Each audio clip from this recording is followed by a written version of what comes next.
Okay, we enter into our positioners and profiles.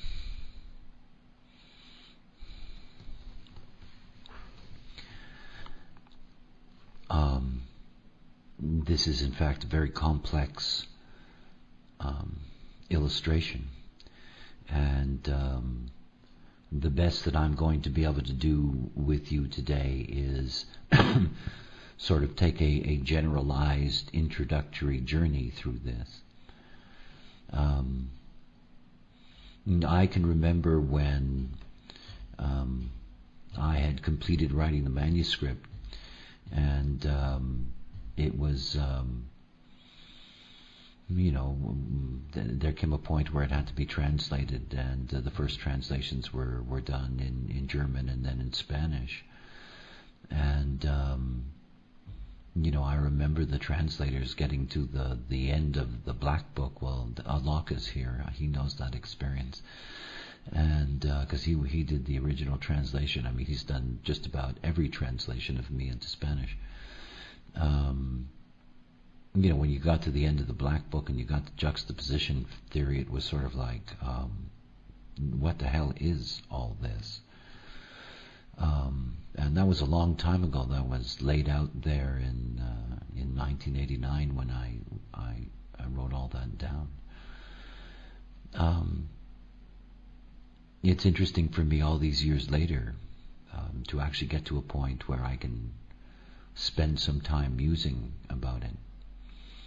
And in order to be able to do so, because it is so much information, I have a focus for us, and the focus was in the titling of this particular class. That is the relationship between the positioners themselves, that is the bases themselves, and what in human design on the surface we refer to as the profile. And I'm not speaking, again, I want to speak from almost a philosophical context here for a moment. I don't want you to attach to profile the sun, earth, and the personality or the design or this or that for a moment. I just want you to think about what profile is intended to offer us as an expression. That is, the words that are attached to profile are role and purpose. That it is through your profile that you get to live out the purpose of your incarnation, and that incarnation is, generically speaking, is classified according to your cross. And it's interesting. I mean, we tend to isolate it simply as a question of the sun, earth, so that we can look at the numbers and we can see what the various aspects are. But it's also something to see about the nature of the illusion. That is that the most important quality of the program and the great emphasis of the program, as a matter of fact, it's perhaps its most profound aspect, is this aspect, that is the aspect of evolution. And you can see in this aspect of evolution, if you look here graphically, we have a number of things. That is, here we have macrocosmic universe sort of there, and then we have microcosmic humanity. So we have a way in which we're translating this into sort of, into our context. And when we see the dimension in the context, in this context, that is evolution, what we're really looking at is that in terms of humanity, this is mind and the role are all part of this expression of this dimension of evolution. This is the key. It is a key in understanding our process forward. It is a driving force that is there. And, the whole dilemma for evolution is how far away it is from the movement it needs in order for the evolution to take place. It is only the movement, as we know, that ultimately can lead to individuality and uniqueness. And of course, all of these things ultimately have to be combined into a holistic process. But we're deconstructing here, at least I'm deconstructing, and I really want to deconstruct it as far as I can go, in a sense. That is, the very thing that we look for in profile is rooted in only one base. And yet, in order for that role to be established, that there are many, many other factors that are involved. And yet at the same time, this is for us as humans, this is one of the real keys. Because if we can grasp this, if we can grasp it, then we have a chance to recognize it when we live it. You see, not everything about existence is about achieving your perfection. It's not necessarily personalized. Evolution is in that sense about, the potential in the construct to develop a cognition or a cognitive system that is rewarded for its nature. It's a very special being. It's a very special essence that's there. So let's think about it for a moment in terms of what it means.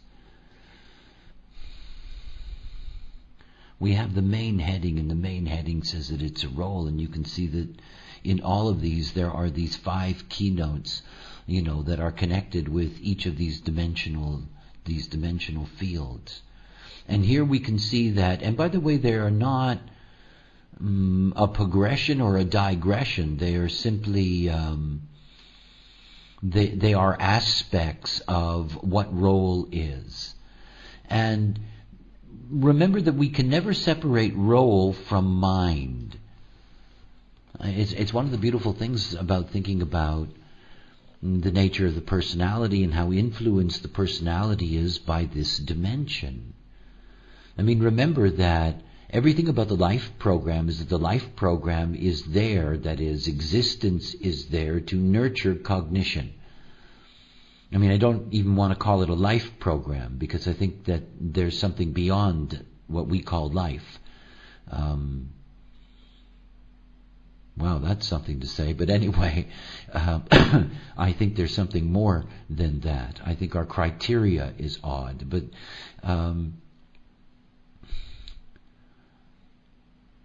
this is about a totality that is conscious.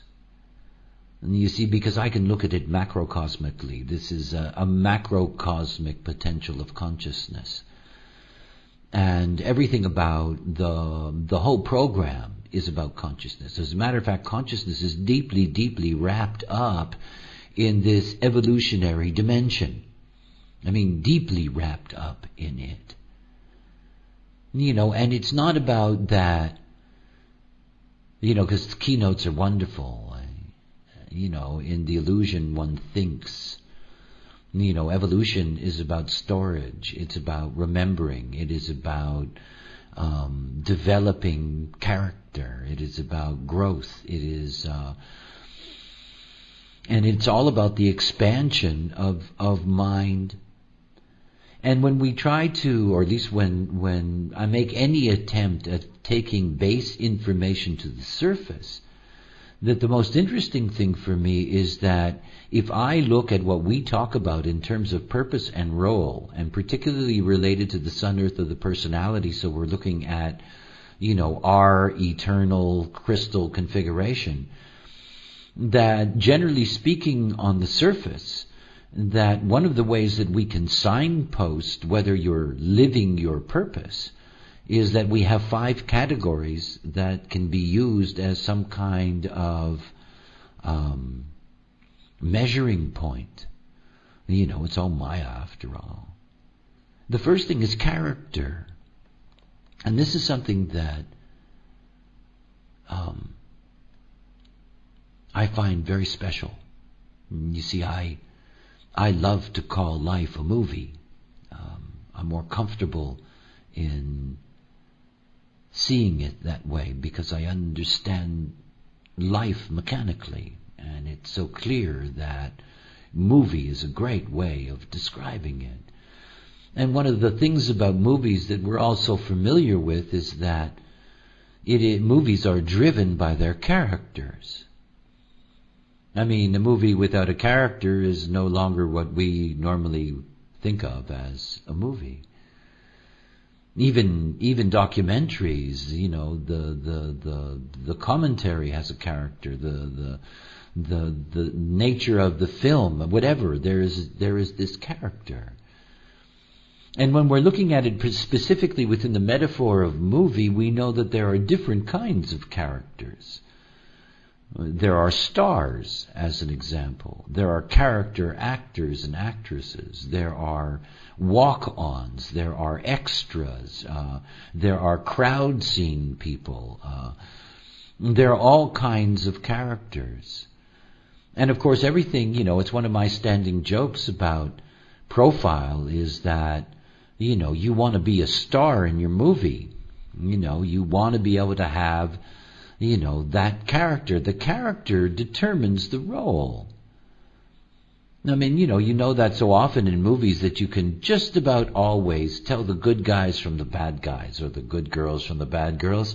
You can just about always tell, by the character. The character is one of the aspects that's going to determine the way in which that role is going to be expressed. And of course, role is a term that we commonly apply to the field of acting. That was a brilliant performance in that role. That was an interesting character for that role, And it's one of the things to grasp about us is that we do have roles. And our character is determined by our uniqueness. It's not determined by our homogenization. If you're homogenized, you're never the star in the movie. You know that.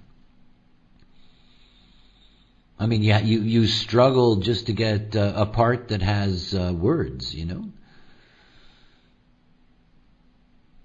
So one of the things that is clear about discovering one's purpose, that is realizing it through correctness, is that your character gets established. The second thing is separation.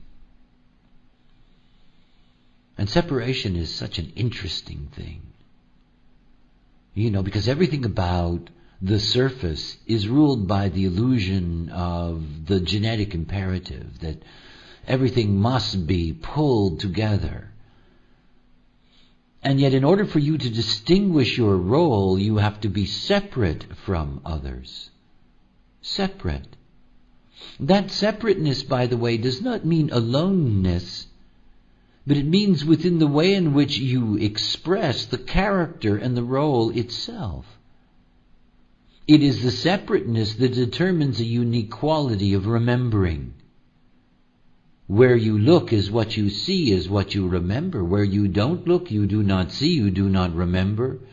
If you are not correct, you remember what is unimportant to remember. And memory. Now this is really something.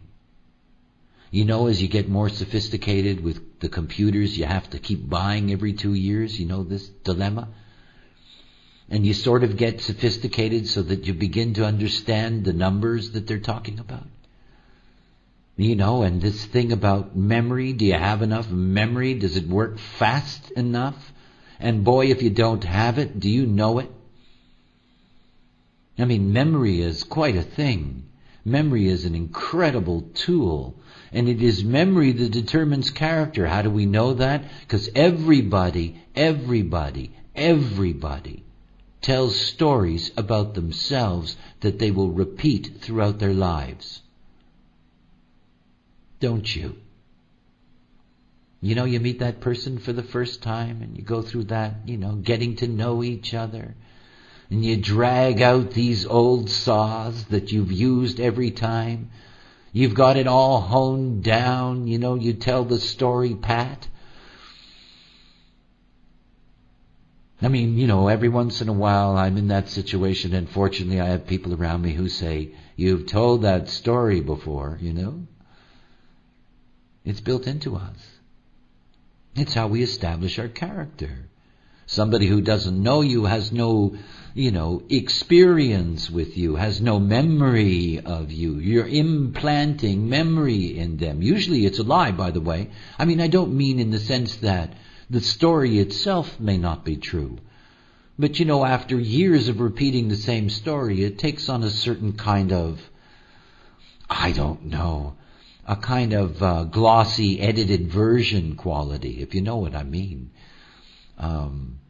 It's just so cute, human beings. And it's so interesting to see the way in which, even though the base is so far away from the surface, yes, airbrushed, so far away from the surface, hey, the influences are there in the larger scheme of things. After all, it's creating the dimensional construct where everything else has to operate. And then nature. Now, isn't it interesting that nature is here and not, let's say, in being, or whatever. I mean, it's here. Because it is a way in which the word is understood. It is the quality of one's frequency, one's nature.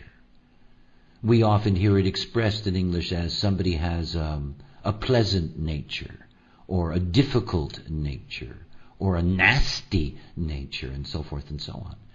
It is a frequency description. And one of the things that's interesting about that frequency is that this is part of what happens when you move out of homogenization into uniqueness. That is, that each of these aspects operate in a unique way. It is not about the homogenized measurement of, kind nature, mean nature. It becomes a distinct, this one has an unusual nature or a different nature. But it's a quality. It's a frequency. You see, all of this is about establishing the role. The role is a certain kind of character. A character that has the ability to be able to stand out. And a character that stands out, and what they're presenting is a certain nature. And the very theme of separation is separated from the theme of integration by the theme of nature. In other words, this is not separateness in the sense of, as I said, aloneness. It is about distinguishing one's difference. And yet at the same time being able then to integrate. And to be able to integrate maintaining one's role, because you cannot separate them. It is to integrate as that role, with that nature, through separation and character. And it leaves you with spirit. Oh, I understand this spirit. I mean, I have the privilege of seeing, my cross of the clarion role manifest in my life. And to just see how these elements work. That the spirit that comes with thriving on being your own authority is a remarkable thing. And it's all there buried in the role. It's why we're always pointing to people and saying to them, follow your strategy and authority. You'll get to live out the purpose that's there on your cross. And you're going to know that purpose because it's going to be distinguished through who you are. This is your evolution. You see, we can really personalize this as a form principle within us. Because the main drive of this evolution, when we see it in the microcosm of humanity, is to concretize our true role in life. Now, it can't do it by itself. We know that. And we know particularly that evolution has its problems with movement. This lack of direct connection to each other.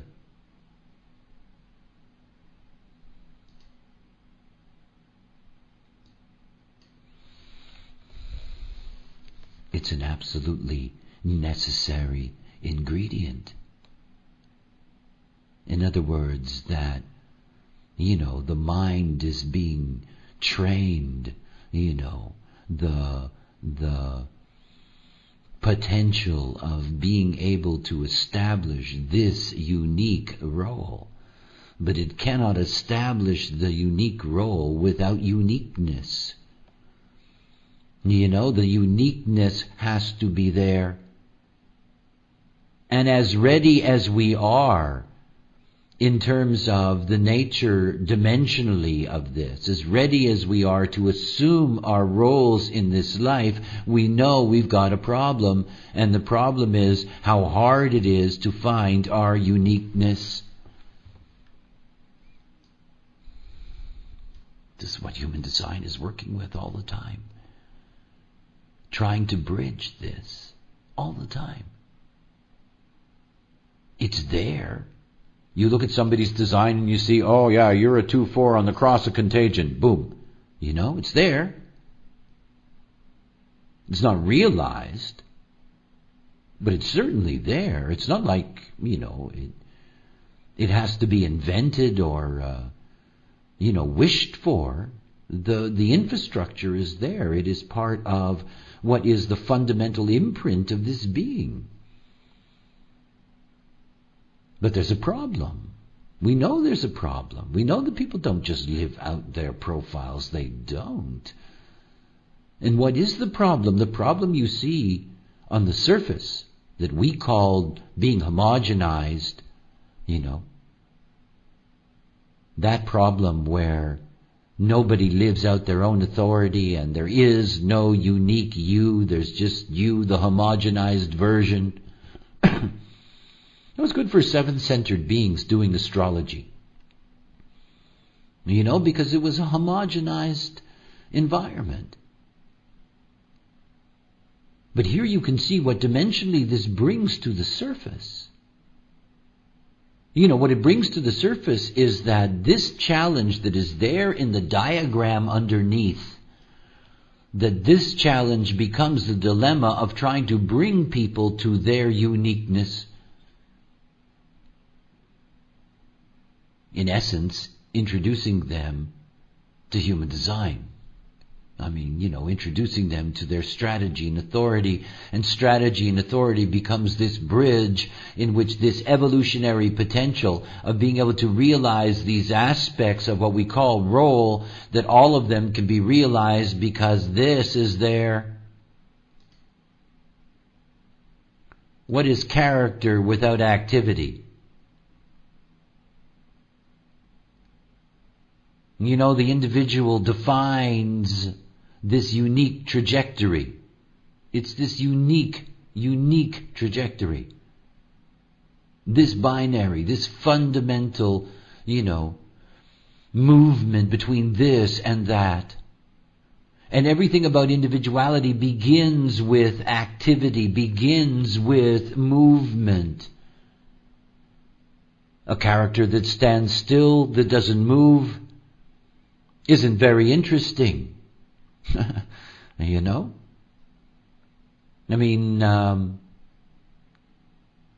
movement is essential. The activity, if you will, is essential. You see, there's all of these binary bindings that are here. Character and the quality of its activity is a key to understanding correctness. Character and its connection to activity is a key to understanding correctness. If you're not operating correctly, then your activity is not going to be correct and your character is going to be diminished. They're related to each other. Reaction and separation are related to each other, and it is a journey to find it, and you find it through your strategy and authority. To know what to separate from, as an example. And nature without limitation, well, that's called chaos, real chaos. See, every single one of them, perspective with integration, yes. And relation with spirit. And every single one of these binaries and the bridge that's missing, and we know that space operates as the bridge. And yet to think it's not just here. Being has a hard time with design and vice versa. In other words, there are these binaries that need to be bridged, that become mechanisms that get lived out in the microcosm of humanity. And so to begin to understand the construct, you begin to see that, the bridges that have to be made, because they are the essential bridges that have to be made. The biology with the humanness, the chemistry with the growth, the objectivity with decay, the geometry with continuity, the trajectory with manifestation. These are binaries, and they are broken binaries. There was Jagrudi, you had a question earlier about the dynamics. You can see that there are extraordinary dynamics that are at work here, that this is the challenge that moves life. This constant demand of bridging and being able to bring these bridged forces together. And space integrates it all. Let's just take a sense of it. We have relation and spirit. Right? That is the relation to other things in movement. In other words, a place within movement, a place within a world, a spirit that has a place within the world. We have trajectory and manifestation. Well, yes, this is something to grasp, that if the line is not correct, then the results will never be pure. This is the whole point. The whole point is to understand that we are all, everything is in a vast orchestrated movement. And that the angles of these movements, and it is the root of angle here, that the angles of these movements are so important. And that you take the trajectory of manifestation and you take the spirit of relation and all of it in the illusion is a matter of timing. You see, this graph, like the other image of it that you see in the box, it's for me the juxtaposition Holy Grail, I mean, it is the bedrock of understanding everything. And when I say everything that is part of the construct of the Maya. I hope, because this is the first time that I see what kind of interest is in this kind of work. I hope at some point further down the line that I will be able to do a very, very deep investigation of the 5 dimensions in this way. Because there are so many things to grasp. I mean, there are. There is this the relationship between the mind and individuality and the relationship between the body and the ego are very special to each other. It is not like they are linking forces to each other. I mean, we see that movement can go through them. But it's really that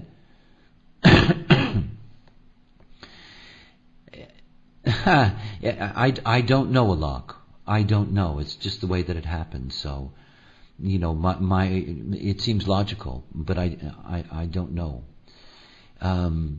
It's just so clear to me that every single one of these relationships, understood at this level, can be extrapolated to the surface to understand a dynamic on the surface. It's why I began for you with the whole process of just taking a look at role. Because we know that very clearly. That is, it's very, very much connected to purpose in human design. It gives us a way of seeing that the establishment of that role is not such an easy thing. It isn't. That it is a very complex process. That the dimension simply sets a foundation aspect that has to be integrated. That before the role can go anywhere and in essence really find itself in the illusion, that first the role has to find its relationship with uniqueness, with movement. There are certain roles, there are certain characters, I should say, that are limited depending on where one is on the planet. And we see that, don't we? Our children, do you watch? How many characters they try out, how many kinds of different, ways of playing things out. It's all of this. And yet all the other elements have to be there. And in the end, it isn't integrated until the ego and the body make their own arrangement. Because it's all four together in the perfect frequency of space that we actually get the emergence of the illusion. And we know that the frequency is not correct. We know that. We know that there are lines that are drawn. They are. There are lines that are drawn all over the place in this diagram. And when those lines are drawn, we know that there is a dilemma as a result of that. And it's not that the dilemma is bad, obviously. It is, there's a great biblical word that isn't used in English anymore. It's called a goad, G-O-A-D. And it's sort of like a prod. It's sort of like you goad things along, you push them along. It is the goad for us. This, trying to bridge. And I tell you that this is not where the satisfaction is. This is where it has to be recognized that the bridge exists. You can only recognize it in the illusion. And you can only recognize it in what illusion really brings. This is the wonder of all of this. And how how each of us, we're walking around with our personality bases. And this is what they're filtering. And it doesn't mean, by the way, that if you're filtering evolution, that you're more likely to get to your role than others. Because it honestly doesn't work that way, because the crystals of consciousness are everywhere, and this is a huge field. And it takes enormous effort, to be able to make that bridge. We already see that. The effort it takes to, at first, recognize that there's something wrong. Not everybody truly gets it, that something's the matter with the way in which they've been taught and have been raised and conditioned to deal with life and life's dilemmas. It takes the fractal to be able to enter into whatever knowledge base it is, to get to a place where one can begin the process of discovering oneself. We know that in human design that the moment you enter into strategy and authority, the most important thing that is happening to you is that you're beginning to align yourself to what is the geometry that is correct for you. And that geometry, that correctness of geometry is something that's so important. How are you ever going to express your being without it? It's all here. How can you express it without it? This is the whole thing about, the nature of being itself, is that the nature of being is geometry and trajectory. That is what I am is. And without correct geometry and trajectory, you don't get to live out that potential of the unique I am, the unique and specialized I am, the unique I am that thinks because it thinks I am, and it goes on and on and on. You see, I'm deconstructing for you, and of course, I can only do that because I have the privilege of teaching it to you. But it isn't the way it works. It's endless and dense. Endless and dense. Think about all the crystals of consciousness. Think about the neutrino ocean and its density. The dimensional field that is built on neutrino consciousness is a deeply, deeply, deeply dense field. It's everywhere. It's not like you have to go looking for bases. It's not like you need one to be your partner. The frequency is everywhere, and it is this particularly species-wise, the species frequency that is so disturbing. Because what it means is that it entrenches the dilemmas of the corners. One corner trying to reach across. And everything is about finding the holistic synthesis in the center. But of course that holistic synthesis, like what the monopole does for us in the vehicle. You have a magnetic monopole, holds you together in the illusion of your separateness. But that illusion of separateness, the moment it's held together, has its own frequency, and that frequency determines the monopole's frequency. It becomes the status quo frequency for maintaining the being. Every human being is nothing more than a frequency. If the frequency is incorrect, then we have color transference, which means that the monopole maintains a frequency that is incorrect and is cut off from basic cognition. Everything about the way in which the exit frequencies of color consciousness, because for me color consciousness exists, that is, I get into dangerous ground here because I've never discussed this before. You see, I'm very aware of the perfection of the crystal-neutrino interaction. It's perfection. It can be nothing less. It is super fast, super clean. There's an entry frequency, there is an internal frequency, there's an exit frequency. The exit frequency carries all the information. That's its job. It is a transmitter of information. It is the messenger of consciousness. And color, as any PHS or Rave psychology student knows, that color is something that is quite extraordinary to begin with.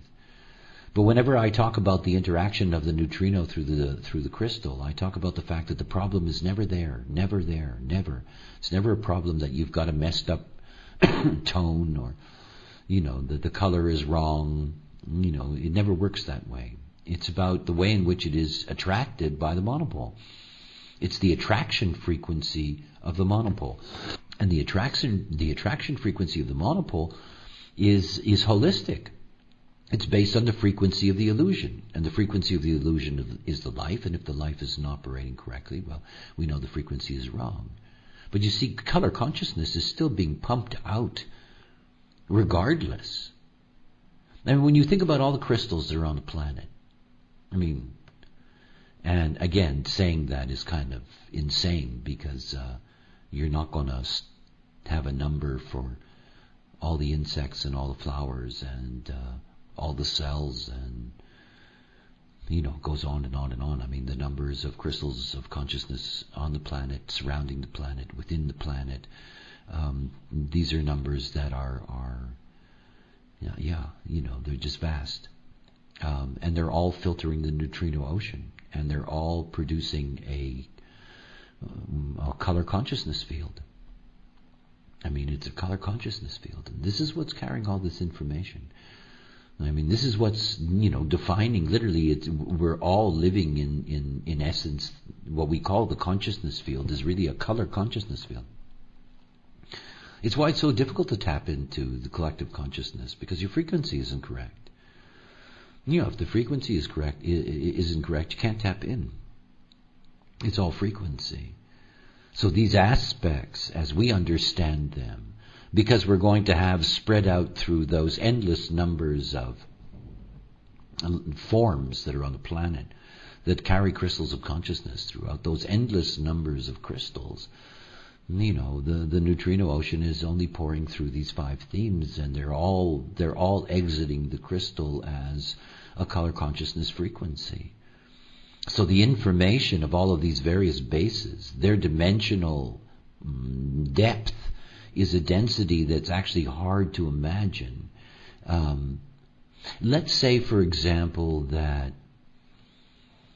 I was mentioning a savant that I was reading about who sees numbers as colors and shapes. If we could see color consciousness in the way in which color consciousness is a form on the planet, if we could turn the frequency into a light frequency, in other words, a much less dense, very, very high frequency, then you could begin to see you could see the color as color. You'd see that we're floating around in a mixed color blender. It's a color frequency world. The whole planet, the consciousness field of Earth, is a color consciousness field, and it's a color consciousness field. It's very pure.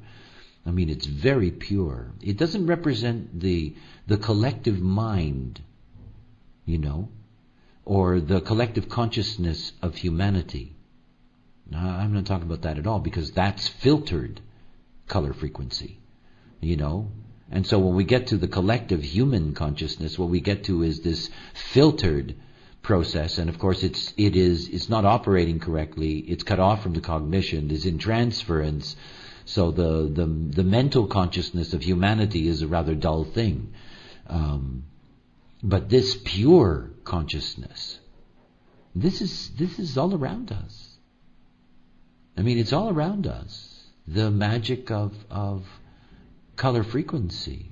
This pure frequency of filtered consciousness. It is juxtaposition at work. You see, we're talking about 2 super dimensions, one that's juxtaposition and one that is relativity. And juxtaposition is established in a density of color exit frequency. That's how it is established as a principle. As a construct upon which, or through which, or in which relativity emerges. Relativity is something that emerges ultimately out of personality, that is, out of space. It is what makes relativity possible. It's what makes illusion possible. It's what creates the environment for the potential of it. As I said, juxtaposition is brain to, relativity's mind. And in thinking about this as brain, to think about it not as gray matter, but that's not a bad color, but color frequency matter, if we can put it that way. After all, it's all relative. It's a matter of the way in which you see it. The density, we don't get it. This is operating at a quantum field, and within the quantum of this, the density is absolutely incredible. What the color frequency density really is, and this is, the pure consciousness of, the planet, and it's what, in essence, we're all tapping into. And of course, the whole thing is to. We are here to differentiate the pureness. We're not here to distort it. That's what transference does. After all, it is not expressed You know, in the same way that your brain doesn't do the thinking in that sense, your mind is doing the thinking. You know, it's not expressed until it gets into the relative domain. So it is us, with our crystals, that it's our role to differentiate this pure dimensional field and to differentiate it in the illusion. It's why we have all these capacities inherent in us in the way in which, our material evolution has worked. This is a place of, endless meditation, or pondering, or whatever it is that you like to do. And I know that there's many of you that enjoy this kind of material. But I want you to think about the resource of consciousness. I mean, the fact that there is this pure consciousness that is all around us. And it's not alien, if you know what I mean. I mean, it's us. It's just not humans. It's made up of everything else. Everything else, the life force of the planet, is all producing, all filtering, this perfect stream, this perfect ocean of color consciousness. And of course, we are the dilemma, in a sense, I mean, we are. We have this responsibility to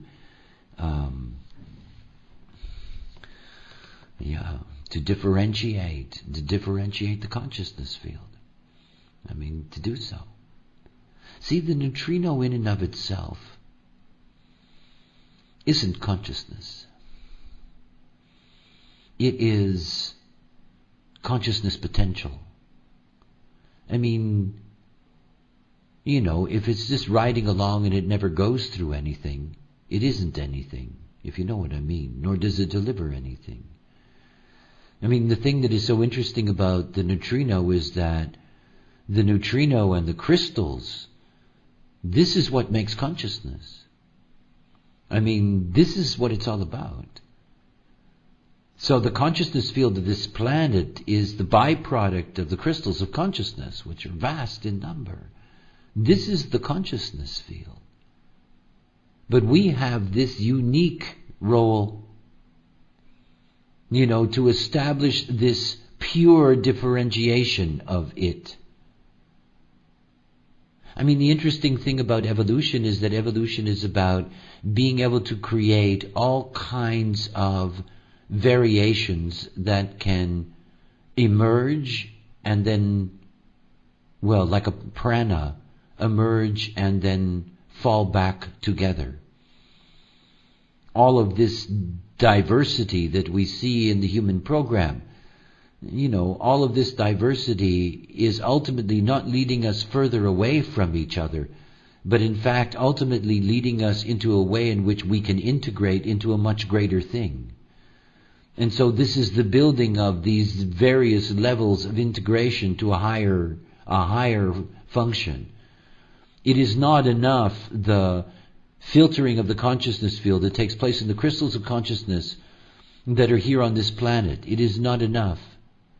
We are the differentiating, uniqueness, specializing principle in all of this. We're driving the mechanism. And one of the most important things in the mechanism is that consciousness gets differentiated. The fact is that the consciousness level of mammals, though some of them appear to be relatively intelligent relative to being a mammal, is that their capacity to be able to fulfill the possibilities of differentiating consciousness is incredibly limited compared to our own. They've got a 15-gate matrix, we've got a 64, it goes on and on and on, blah, blah, blah. They do not have a neocortex, which I remind my dog of all the time. There are vast differences. So it's something to understand that we're left with this responsibility of differentiating the consciousness field. Now, you can see the way it's emerged on the planet. That is, despite the fact that I lump everything together as homogenization, we see that homogenization has subgroups. There are subgroups that are related to culture and region. There are subgroups that are related to religion. You have the billions of people that are locked into a homogenized approach to their spirituality, so forth and so on. But the fact is that the rise of individualism is something that is very new. It is nine-centered being stuff. You can see the build-up to it, from the French Revolution to the American Revolution, the build-up to 1781, and all of a sudden you have the construct of sort of homogenized groupings where individuals are allowed to begin to thrive. The rights of individuals begin to emerge, the concretization of those rights of individuality. So the essence of the program is still at work. In other words, we have these vast homogenized pools, and yet we do have areas, we do have regions, we do have homogenized political zones where individuality is something that is to a certain degree encouraged. I mean, you can be as individual as you like as long as you don't break the law, for example, and so forth and so on, and all those things that are a byproduct of it. What we have seen in the last 150 years is that we have seen the emergence of the beginning of individual spirituality. Now, in some ways, you could say that went back to Martin Luther. That is, the translating of the Bible into a local language so that it could be made available to people with less of a privileged education. In some ways, was the beginning of individual spiritual thought, and I do put a nod in that direction. And clearly very much a part of the cross of planning era. Very much a part of its development. As a matter of fact, very much many of the wars of the cross of planning were wars, particularly in the European theater, were wars that were fought between the emergence of Protestantism and its fight with traditional Catholicism. What we get to see is that the emergence of a new kind of spirituality, particularly, this was seen, for example, the Theosophical people, where there was this attempt to be able to merge Eastern thought with Western religion, and all kinds of sects were beginning to emerge, and all kinds of individualized perceptions of breaking down the homogenized way of things into smaller and smaller groups.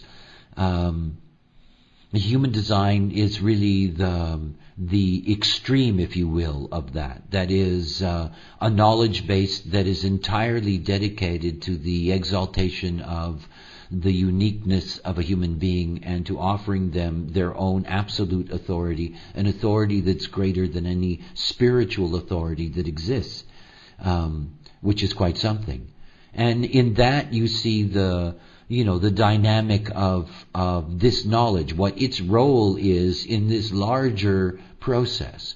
That is to provide the potential for examples, after all, it's all in the name of evolution, to provide examples of the power and the importance and the effectiveness and the capacity of, unique conscious expression.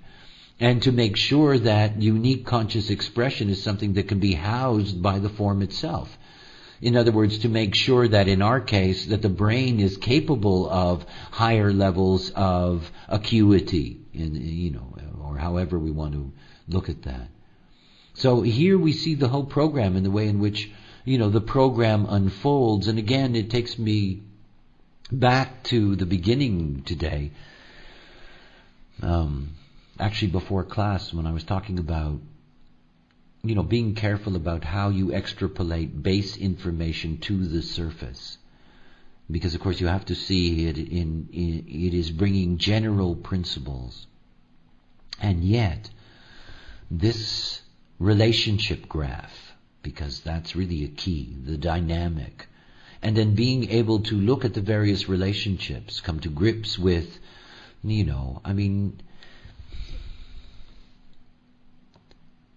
there are some things that I realize that too much explanation in a sense, isn't the point. One day, as I said, I will do this in depth. But for those of you that this is something that is natural for you and it stimulates you intellectually, these relationships between the opposing corners, the relationships through their keynotes, that really pondering those relationships is going to open up, in each case, we basically have 10 basic human problems. We've got 5 human problems in the links here, 5 human problems in the links here. The 5 basic, problem is a lousy word. 5 basic goads, 5 things that get us going, 5 things we've got to deal with, whatever the case may be. And there's 10 issues, maybe. There's 10 altogether. And the deeper you go into these binaries, what you're looking for is not the direct of that, but look to the surface. And you'll see in the surface, in understanding that there is always this tension, you'll begin to see that here are challenges, these are real challenges to get across this and to bring these things together. To bind them together. Out of that comes obviously, a quantum force. Something that's greater than the sum of its parts that ultimately becomes what the illusion is itself. So, in those moments where, this is the kind of graph, by the way, if you blow it up, put it up in your bathroom, It's a great bathroom graph. It's the kind of thing to ponder. All